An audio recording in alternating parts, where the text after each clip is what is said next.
বাংলাদেশ বিমানের এমডির বাসায় নির্যাতিত শিশুকর্মী মোহনার সুষ্ঠু বিচারের দাবিতে ফুঁসে উঠেছে দেশের জনগণ। আদালতের দোরগোড়ায় মোহনার বিচারকার্য শুরু হলেও অবশেষে মোটা অঙ্কের টাকার কাছে হেরে যাবে সুষ্ঠু বিচার, এমনই অভিযোগ করেছেন মোহনার পক্ষে সুষ্ঠু বিচার দাবি করে আসা দেশের সুশীল সমাজ। আদালতের প্রথম দিনে মোহনার বিচারকার্য চলা অবস্থায় রহস্যজনকভাবে মামলার তদন্ত কর্মকর্তা ১ ও ২ নম্বর আসামিকে বাদ দিয়ে ৪ নম্বর আসামির রিমান্ড চাওয়ায় ঘটনাটি অন্যদিকে প্রবাহিত করার চেষ্টা চালাচ্ছে বলে ধারণা করা হচ্ছে। দেখুন এই বিষয়ে বিশেষ প্রতিবেদন। একটু শুনে আমি কথা বলি। আপনি একজনের রিমান্ড আবেদন কেন করলেন? আসামি যেখানে আসামি যেখানে ৪ জন, আপনি একজনের রিমান্ড আবেদন কেন করলেন? আমরা প্রাথমিকভাবে ধারণা করা হচ্ছে ওনার কাছে আমরা তথ্য পাবো। ১ নম্বর আসামিকে আপনি রিমান্ডে না চাইয়া বাকি ৪ নম্বর আসামিকে কেন চাইলেন? আমরা একজন করে পর্যন্ত ৪ জনকে চাইলে সমস্যা কি ছিল? আমরা ধারণা করছিলাম প্রথম একজন করে 164 করানো যায় কিনা। গুরুত্বপূর্ণ একটা বিষয় তো আপনি ধারণা করতে পারেন না, এটা তো খুবই লজিক্যাল। জজ সাহেব যেটা বললেন এটা তো খুবই লজিক্যাল যে ৪ জন আর একসাথে যাওয়াটা উচিত ছিল। আমরা তো একটু শুনে আমি কথা বলি। আপনি একজনের রিমান্ড আবেদন কেন করলেন? আসামি যেখানে আসামি যেখানে ৪ জন, আপনি একজনের রিমান্ড আবেদন কেন করলেন? আমরা প্রাথমিকভাবে ধারণা করা হচ্ছে ওনার কাছে আমরা তথ্য পাবো। ১ নম্বর আসামিকে আপনি রিমান্ডে না চাইয়া বাকি ৪ নম্বর আসামিকে কেন চাইলেন? আমরা একজন করে পর্যন্ত ৪ জনকে চাইলে সমস্যা কি ছিল? আমরা ধারণা করছিলাম প্রথম একজন করে 164 করানো যায় কিনা। গুরুত্বপূর্ণ একটা বিষয় তো আপনি ধারণা করতে পারেন না, এটা তো খুবই লজিক্যাল। জজ সাহেব যেটা বললেন এটা তো খুবই লজিক্যাল যে ৪ জন আর একসাথে যাওয়াটা উচিত ছিল। আমরা তো আমার নাম হচ্ছে আব্দুল্লাহ জহির স্বপন। আমি এই কাজ করেই বেড়াই, কিন্তু আমি বাংলাদেশে ফেসবুকে একটা বিশাল অবদান রাখছি এবং সত্য কথা আমি তুলে ধরি। এই যে অত্যাচারটা হইলো, বাচ্চা একটা মেয়ে, বাপ মায়েরা গরিব মানুষ, এরা বড় লোকদের বাসায় কাজকর্ম করার জন্য পাঠায়, এই নাকি এটার পরিণতি। এই পরিণতির জন্য কি বাপ মারা বসে থাকে নাকি? বাপ মারা চালাইতে পারে না, ছেলেমেয়েদেরকে পালতে পারে না, চালাতে পারে না বলে তো মানুষের বাসায় কাজকর্মে তো মানুষ পারে এই জন্য। আর এইভাবে অত্যাচার করবে একটা মেয়েকে, একটা বাচ্চা মেয়ে, এইভাবে অত্যাচার করা ঠিক হয় নাই। কিন্তু এরকম অনেক স্বাধীনতার পর থেকে ৫৪ বছরে হাজার হাজার মেয়েদের উপরে অত্যাচার করছে। কিন্তু দেখেন কেউ কোনোদিন মুখ খুলে কথা বলে না, মুখ ফুটা কথা বলে না। টাকা পয়সা দিয়ে এগুলা সব বিক্রি হয়ে গেছে। কিন্তু টাকা পয়সা দিয়া আপনি এগুলো ধামাচাপা দিয়ে দিচ্ছে। কিন্তু আগে এবার কিন্তু এটা এটা কোনোভাবে ছাড়া যাবে না। কিন্তু এইটাকে কোনোভাবে ছাড়া যাবে না। কিন্তু আমরা মেয়ের বাবার সাথে আমরা একত্রিত ঘোষণা করছি এবং মেয়ের বাপের সাথে আমরা থাকবো। মেয়ের আপদে বিপদে আমরা দাঁড়াই দেবো। বাথরুমে আটকে রাখতো, এই মেয়েটা টিস্যু পেপার খাইয়া পাইছা ছিল অনেকদিন। টিস্যু পেপার, টুথপেস্ট ওটা খাইয়া মেয়েটা সার্ভাইভ করতো। কিন্তু এটা কি কোনোদিন হয়? হ্যাঁ, এটা কি অমানুষ না? অমানুষ্য তো এক ধরনের করে না। বাচ্চা মেয়েটা বেভুলা মেয়ে, তাকে বাথরুমে আটকে রাখছে, সে টিস্যু পেপার পেস্ট এগুলা খাইয়া সে ছিল অনেকদিন বাথরুমের ভিতরে। এটা কোনো কথা হইলো? এটা সুস্থ বিচার করতে হবে। কিন্তু ব্যারিস্টার অ্যাডভোকেট থেকে অনুরোধ করতেছি, আপনারা কি প্লিজ তার পক্ষে কিন্তু আপনারা দাঁড়াবেন না, কিন্তু এটার বিচার হইতে হবে।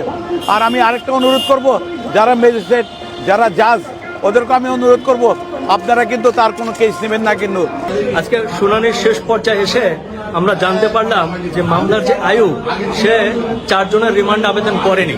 এটা চক্রান্ত করে সে মাত্র একজনের আবেদন করেছে, তার হচ্ছে কাজের বুয়া। দেখেন, ১ নম্বর আসামি হচ্ছে বিমানের এমডি, ২ নম্বর আসামি হচ্ছে তার স্ত্রী, ৩ নম্বর হচ্ছে কাজের বুয়া, ৪ নম্বর হচ্ছে আরেকজন কাজের বুয়া। সেই আমাদের মামলার যে আয়ু, সে একজনের রিমান্ড আবেদন করছে, কাজের বুয়া, এবং বাকি ৩ জন যারা প্রধান আসামি, দ্বিতীয় আসামি, তৃতীয় আসামি, তাদের রিমান্ড আবেদন করেনি। আদালত সেই বিষয়টা ধরেছে যে আপনি প্রথম ৩ জন আসামিকে বাদ দিয়ে চতুর্থ আসামি যে সাসপেক্টেড, তাকে কেন রিমান্ড চাইলেন, অন্যদের রিমান্ড কেন চাইলেন না?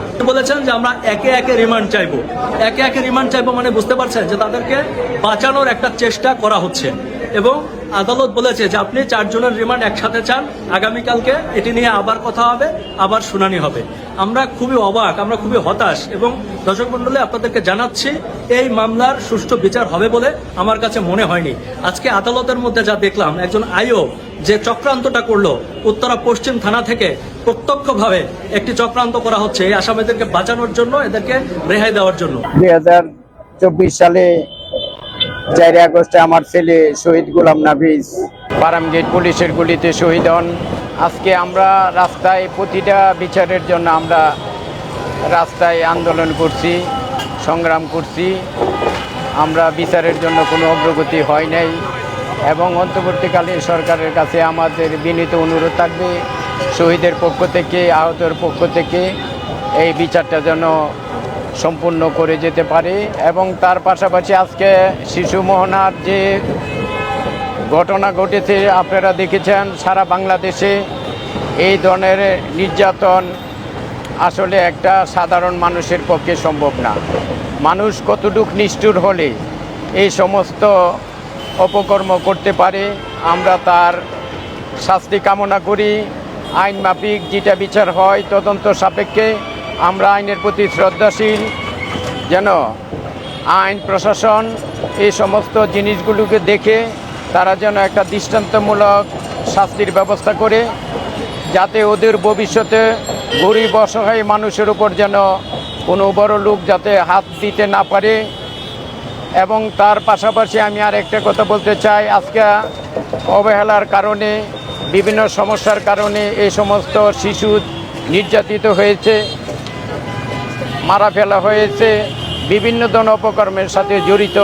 যদি বিচার হয় তাহলে বাংলাদেশের জন্য আর এই ধরনের কাজ করতে সাহস না পাই। টাকা পয়সা দিয়ে যদি মীমাংসা করতে হয় আমরা ছাপাই পড়বো, কিন্তু দেশের 20 কোটি লোক ছাপাই পড়বে যদি এটা টাকা পয়সা দিয়ে মীমাংসা করা হয়।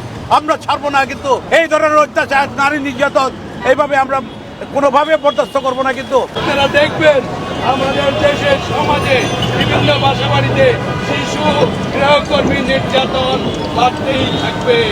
আমরা কোনোভাবেই এটাকে চলতে দিতে পারি না। এটা ক্রাইম, এটা শাস্তি হওয়া উচিত এবং দৃষ্টান্তমূলক শাস্তি হওয়া উচিত।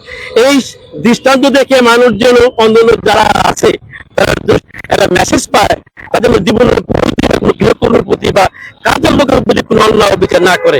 ধন্যবাদ। আপনারা জানেন যে পরিমাণ নির্যাতন করা হয়েছে শিশু মোহনার উপরে, বাংলাদেশ বিমানের সাবেক এমডি শাফিকুর রহমান, তার বিরুদ্ধে যদি দৃষ্টান্তমূলক শাস্তি দেওয়া না হয় তাহলে আমাদের সমাজে এরকম অবিচার, বেবিচার চলতেই থাকবে। আমরা কি এই শিশু নির্যাতনের বিচার চাই? আপনারা কি বলেন? তাহলে এই শিশু নির্যাতনের যদি বিচার চাইতে হয় তাহলে আমাদেরকে সতর্ক হতে হবে, আমাদেরকে দাবি জানানো অব্যাহত রাখতে হবে। কারণ হলো আমরা যেটা দেখেছি অতীতেও এরকম শত শত হাজার হাজার শিশুরা বিভিন্ন বাসা বাড়িতে কাজ করতে গিয়ে আহত হয়েছে, নির্যাতিত হয়েছে, এমনকি নিহত হয়েছে। এগুলার বিরুদ্ধে বিভিন্ন সময় মামলা হয়েছে, কিন্তু আমরা এখনো পর্যন্ত কোনো মামলা বা কোনো হত্যা বা কোনো নির্যাতনের বিচার আমরা দেখি নাই। তা আমরা কি চাই এটাও এভাবে জাস্ট মামলা করবে আর যে আসামি সে ছাড়া পেয়ে যাবে টাকা দিয়ে, ক্ষমতা দিয়ে? এগুলা দেখার জন্য না, কোনো প্রকার শিশু নির্যাতনের জন্য না। রাস্তা রাস্তায় মানুষের কাছে দুয়ারে দুয়ারে ঘুরতেছে এই বাচ্চা, এই ছোট বাচ্চাটাকে মানুষ করার জন্য।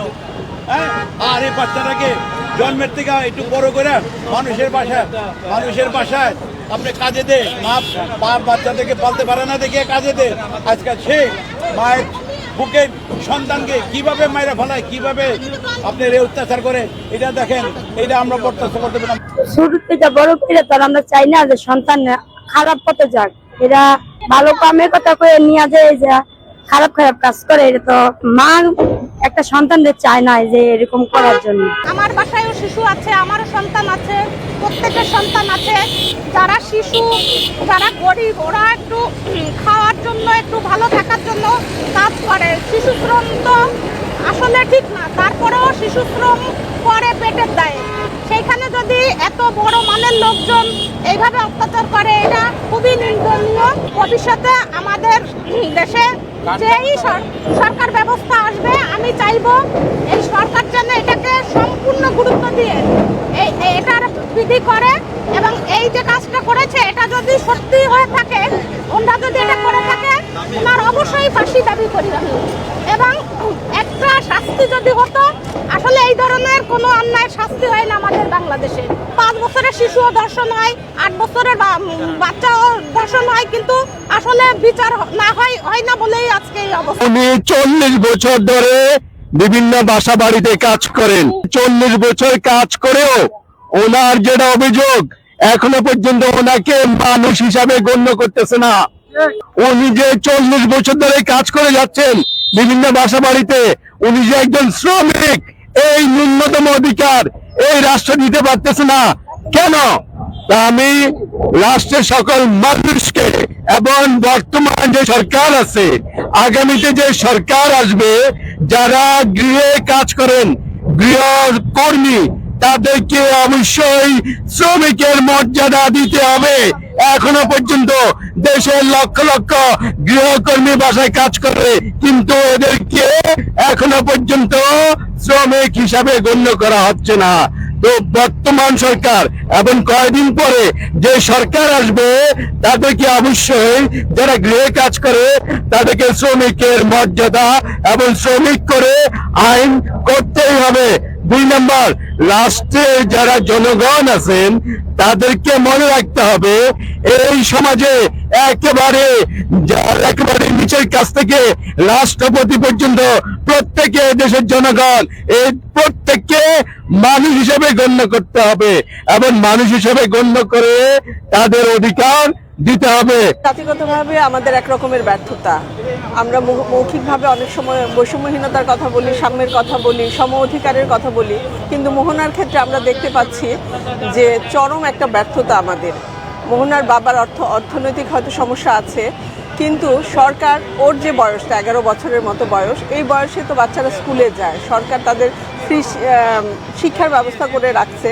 তারপরে উনি হয়তো সামান্য কিছু টাকার প্রয়োজনে এই বাচ্চাটাকে একজন তথাকথিত শিক্ষিত এলিটের বাসায় দিয়েছেন, যার হয়তো বা পয়সার অভাব নেই, কিন্তু মানসিকতার চরম অভাব আছে। নয়তো একটা বাচ্চা যদি কাজ সে নাও করে, এক তো উনি পারেন না একটা বাচ্চাকে গৃহকর্মী হিসাবে নিয়োগ দিতে, তারপরেও যদি একটা বাচ্চা কাজ নাও করে, ওনা এই বাচ্চাটাকে তার বাবা মার কাছে বুঝিয়ে দিতে পারতেন। তা না করে যা করেছেন, দিনের পর দিন তাদের পাশবিকতাটা এই বাচ্চার উপরে মিটিয়েছেন। এবং তার বাবা মা যতবার আমরা মিডিয়ার মাধ্যমে জানতে পেরেছি, তার বাবা যতবার এসেছে ততবার বলা হয়েছে যে বাচ্চাটা ভালো আছে, হাসি খুশি আছে, দেখা করতে দেয়নি। তো পুরো ব্যাপারটার প্রতি আমরা ধিক্কার জানাই এবং বিচার দাবি করি, কারণ যতদিন আমরা ফ্রুটফুল বিচার না দেখতে পারবো, সঠিক বিচারটা দেখতে না পারবো, যে হায়নাদেরকে যদি আমরা আইনের আওতায় না আনতে পারি, তো আরও অন্য হায়ানা তৈরি হয়ে উঠতে পারে। এদের মানসিকতার পরিবর্তনের জন্য একটা সুষ্ঠু বিচার প্রয়োজন। আমরা যদি মোহনাকে ফিজিক্যালি দেখি, ওর গায়ে কিন্তু আঘাতের চিহ্নগুলো পরিষ্কার, এবং শারীরিকভাবে সে যে অপুষ্টিতে আছে, দীর্ঘদিন তার খাওয়া দাওয়া নিয়ে সমস্যা হয়েছে, এটা তাকে দেখলেই বোঝা যায়। তো আমি এটা কোনো মানবিক কাজ মনে করি না, কোনো মানুষের কাজ মনে করি না, এরা মানুষ না। এখানে একটা বড় কথা হচ্ছে যে আমরা যদি অতীতটা দেখি, বেশিরভাগ ক্ষেত্রে ভিকটিমের পরিবার টাকা নিয়ে একটা আপোষ মীমাংসায় চলে আসে। এইটা যেমন ন্যাক্কারজনক, এবং যে এলিটটা টাকা দিচ্ছে সেটাও ন্যাক্কারজনক। তো এই জিনিসটা যেন না হয়, সেই জন্যই আমরা বিচারের দাবিটা তুলছি, এবং আমাদের সচেতনতা বাড়াতে হবে।